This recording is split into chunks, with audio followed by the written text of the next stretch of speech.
கர்த்தருடைய நாமம் மகிமைப்படுவதாக. இந்த புதிய நாளுக்காய் கர்த்தரை நன்றியோடு துதிக்கிறேன். இந்த புதிய நாளின் தியானத்துக்காய் எடுத்துக்கொண்ட வசனம் எரேமியா தீர்க்கதரிசியின் புஸ்தகம் 15வது அதிகாரம் 16வது வசனம்.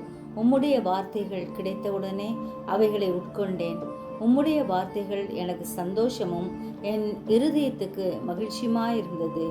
சேனைகளின் தேவனாகிய கர்த்தாவே, உம்முடைய நாமம் எனக்கு தரிக்கப்பட்டிருக்கிறது.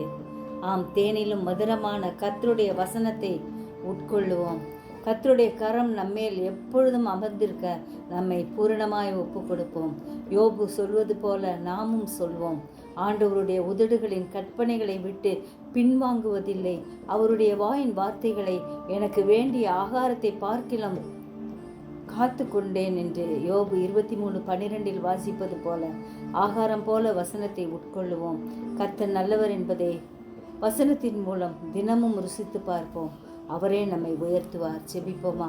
ஜீவிக்கிறதா நல்ல இயேசுவே, நன்மையான நாளுக்காக நன்றியோடு ஸ்தோத்திரிக்கிறோம். அப்பா, உம்முடைய வார்த்தைகள் எப்பொழுதும் எங்களுக்கு மதுரமாக இருக்கிறபடியால் நன்றியோடு ஸ்தோத்திரிக்கிறோம். ஜீவ வார்த்தைகளை எப்பொழுதும் பெற்று அதன்படி வாழ எங்களுக்கு கிருபை தாரும். சிறியோர் முதல் பெரியோர் வரை ஒவ்வொருவரையும் பாதுகாத்துக்கங்க.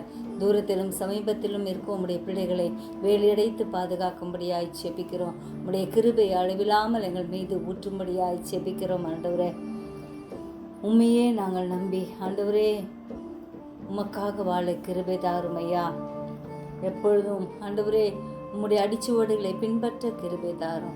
நீரே எங்களை பாதுகாத்து கொள்ளும், ஆசீர்வதியும் உயர்த்தும். உடைய திருக்கரத்தில் ஆண்டவரே எங்கள் ஒவ்வொருவரையும் ஒப்பு கொடுக்கிறோம். தனித்தனியாய் பேர் பேராய் குடும்பமாய் தொட்ட ஆசீர்வதியும். சுகவினரையும் பலவினரையும் தாங்குகிற கிருபை இறங்கும்படியாய் கெஞ்சுகிறோம். சுகத்தையும் பலத்தையும் ஆரோக்கியத்தையும் தாரும். இயேசுவின் மூலம் ஜெபங்கேளும் பிதாவே, ஆமென்.